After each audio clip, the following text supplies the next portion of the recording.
Welcome, ladies and gentlemen of the old world. I hope you're all doing well. Today, my friends, we're back with a showdown from the Total War Warhammer World Championships. This is Houseplant facing off against Newbot here. It's going to be Valkia versus Cetra the Imperishable, so certainly a heavyweight duelist match. Cetra, of course, on his horse and on foot, is an anti-large duelist. When you put him on the chariot, he becomes anti-infantry, and same with the Sphinx. Granted, what's really cool about Cetra on the Sphinx is if you overcast the Cursed Blades on himself, he suddenly becomes an anti-large character because it does grant anti-large, so certainly a lot of utility. And obviously, if you guys don't know, one of the main reasons why the Tomb Kings are so strong in Warhammer 3 is because of the way that healing now works. So healing is percentage based. So if you look at Cetra and the Lore of Nehekara passive, the Restless Dead, every single time he casts a spell on, like, let's say a Tomb Guard, it's going to be healing your entire army for 180 HP or so. So it's pretty insane. You just kind of spam these cheap spells, you get a ton of healing on your units, and over the course of a long battle, Realm of Souls will trigger 3 times as well. And that one's essentially like casting 3 spells out of the Lore of Nehekara. It resurrects as well. So each of your units is going to be getting like effectively like 3,000 more HP on those heavy duty infantry units. Really depends on the HP and whatnot, but hopefully that was enlightening. Now for Houseplant, of course, a very, very innovative player. You know, he's been one of the few players to make Nurgle work and competitive, and is just a very strong player in general. Definitely one of the best in the world here. Going to be coming in with Valkia, and Sleipnir is very, very good. Sleipnir, you just kind of get it down some Tomb Guards, some elite units, and it will karate chop them now. This is post-patch, so Minotaurs are buffed in this replay. So Minotaurs of Khorne with great weapons, and I believe there's going to be some dual weapons in there in the back as well. And dual weapon Minotaurs of Khorne, well, those are Marauders, but yeah, he does have the basic Khorne Minotaurs here, which are bonus for infantry, and with their 70 armor, I mean, they should be pretty damn durable and sustain combat against, like, Tomb King's infantry. Just got to watch out for the archers, who, of course, can't saturate them, Marauders, and that is it. Now, for Newbot here, this was in one of the later rounds, if I'm not mistaken. It is going to be a battle line of Nehekara Warriors, Skeleton Warriors, Tomb Guard, just a ton of stuff. And that's really Tomb King's banner, right? Like a ton of units backed up by the Sepulchral Stalkers come in, Ushop the Great Bow, have them wear down these big targets. And really, Ushop the Great Bow would probably pretty heavily counter this build, although Valkia can dive and cause a little bit of a drama there. But for the most part, it is not easy to do. Cetra is going to be on the Sphinx, and still probably would be able to go fisticuffs with Valkia, especially since she is infantry-sized, which means Cetra's bonus for his infantry would actually kick in, and he would end up being a very, very strong duelist here. So he's going to be popping out of the trees here, looking to hunt down Valkia the Bloody. Marauders coming out, and the other summons are going to be more Khorne Marauders. Khorne Marauders, I wonder how they do here. They'll obviously beat Skeletons. They should lose to Nehekara Warriors, 9,000 HP against 9.3, so about the same. But these guys do have a bonus versus infantry, which I think would be the difference. Granted, these guys have pretty good melee attack as well. I still think that the Nehekara Warriors would simply out-trade that. Now, the Minotaur Death Ball here could be kind of scary. Tomb Kings obviously have like a big kind of like static position like this, like a lot of units kind of standing over here. So these guys can maybe like hammer these units that are a little bit overextended on one side, right? And then maybe kind of switch and bounce back and forth and do a lot of scary stuff for sure. So we'll have to see. Minotaur is going to be pulling back at this point. Khorne is being very, very cautious. Looks like they're trying to get a critical mass, feel out their opponent's army a little bit. And we do see Newbot banking resources, and Houseplant currently has enough for about a Fleshhound or something. Now, a Fleshhound against a Tomb Guard, I think Tomb Guard would win that. I think a Fleshhound could defeat a Nehekara Warrior pretty decisively, though, since they're very reliant on their bonus versus infantry to trade exceptionally well. Granted, their melee attack is bad at 32. So up here in the sky, Valkia the Bloody, going to be juking back and forth, most likely looking for a sweet, sweet Sleipnir cast. Getting it right down the line of some Tomb Guard is definitely worth it. I mean, Tomb Guard are a pretty expensive unit, and now we do see some Khorne infantry of the dual weapons coming out, and the objectives will be opening up here, so these players having a little bit of a standoff on this objective. Sleipnir comes down, and going after the archers, actually. It's interesting. I guess the archers are a better asset against, like, the Minotaurs and whatnot, so I totally understand that.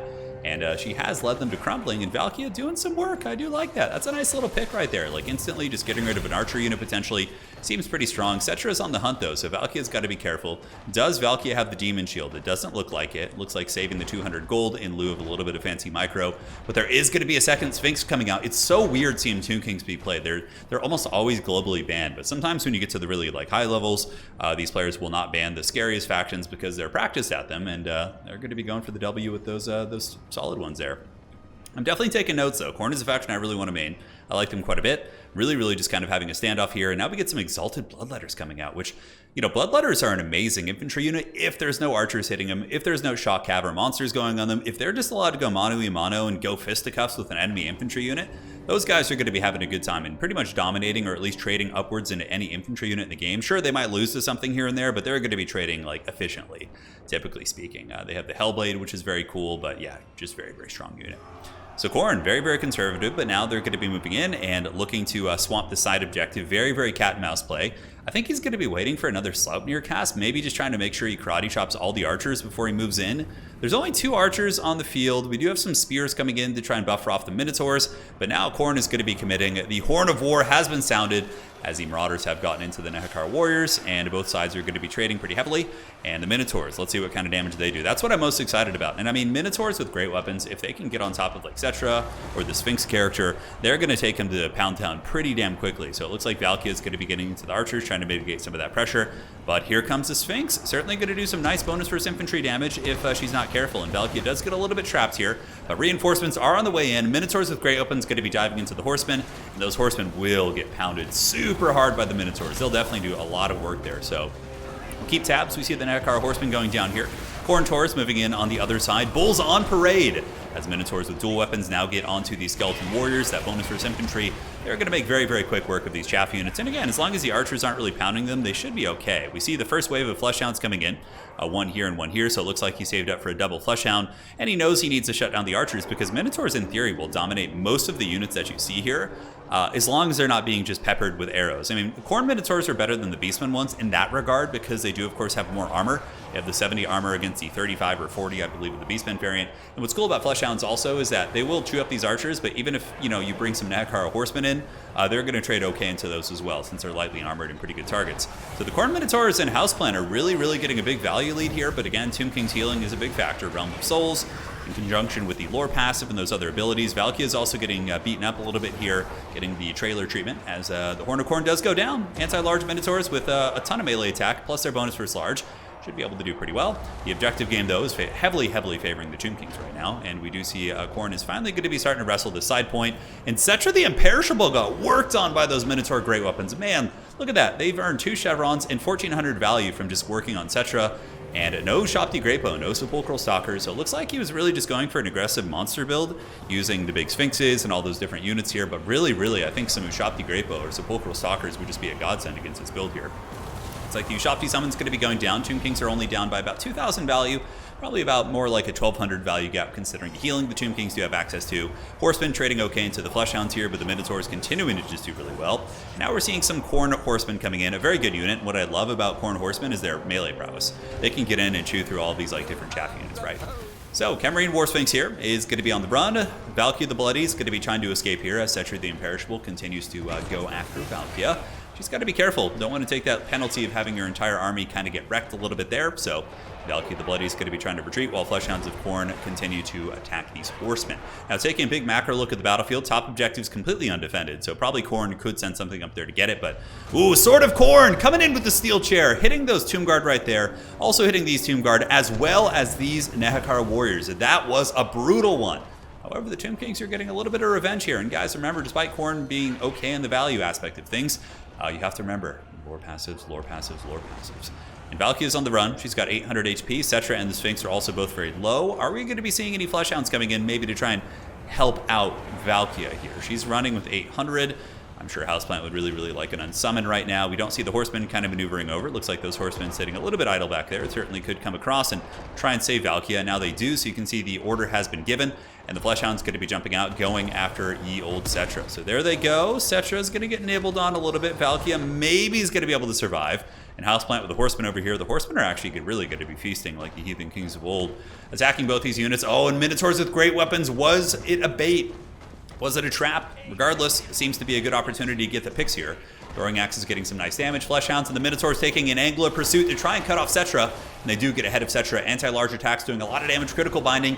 And this could be the turning of the tide for the Tomb Kings potentially, or I should say for Khorne. And the Tomb Kings go turning the other way.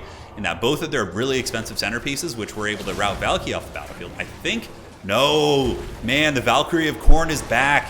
And Cetra was lured in. The Minotaurs doing big damage. We also see the Marauder Horsemen doing excellent, excellent work. And yeah, that's what throwing axes are for. I think that the throwing axe variant and Marauder Horsemen across all rosters are pretty balanced. I always felt like the Javelin ones were the ones that are a little bit more impressive. But here we have it, guys. Both Cetra as well as the Big Sphinx go down.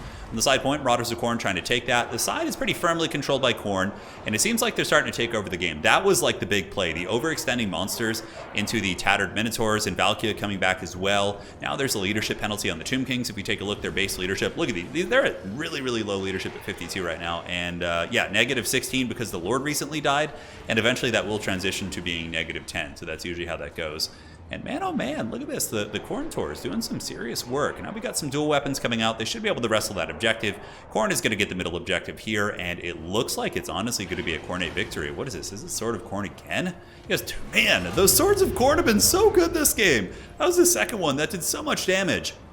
And Tomb Guard are going to get buzzsawed. I mean, yes, they're tanky, but Minotaurs of Khorne have amazing melee attack. They do also, of course, I believe they don't do fire damage. They're not like Taurox, but that bonus for infantry is going to be exceptional here. And it looks like the Tomb Kings are valiantly trying to hold on to their high ground objective, just trying to hold that, maybe try and, you know, squeeze out a points win here. But they're just looking so bare bones. You know, and again, in domination, it's pretty classic when somebody's really far behind. They're going to be sending in waves and waves of, like, you know, just skirmish cav and things like that to desperately try and get mobility to a point and hold on to it. But Khorne is just methodically just blood for the blood god, skulls for the skull throne, cutting through all these different units.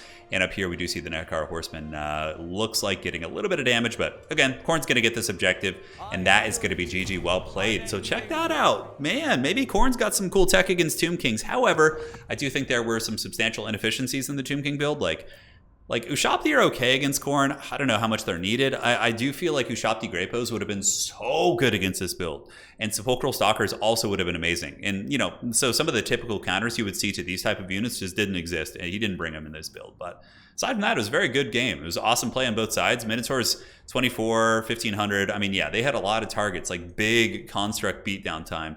And it was a lot of fun. GG well played to both these players. It was a good competitive game. Tomb King's obviously a very, very top tier faction.